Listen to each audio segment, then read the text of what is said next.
গাড়ীখন এক্সিডেণ্ট কৰি পলাইছে ধৰকচোন ছেকেণ্ডখন। হেল্ল' গাইজ, কি খবৰ আপোনালোকৰ? ভালনে? ভিডিঅ'টোত ইমান কিহৰ খেদা খেদি বুলি ভাবিছে চাগে। ৰ'ব কৈছোঁ শুনক। বিহদাই মই আজি বোকাখাট আহিছিলোঁ।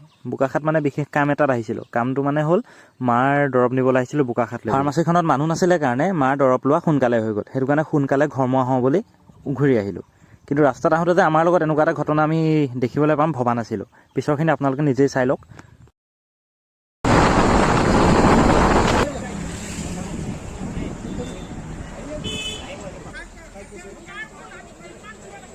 বহুত স্পীড আহিছে, বহুত স্পীড আহিছে।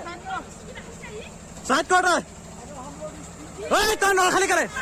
তই নৰখালি কেলে গাড়ী? তই গাড়ী নৰখালি নাম গাড়ী পানাম। নামিবলৈ কৈছোঁ নাম তই। অসমত অসমীয়াই ক'ম আমি, তই অসমীয়া শিক প্ৰথমত।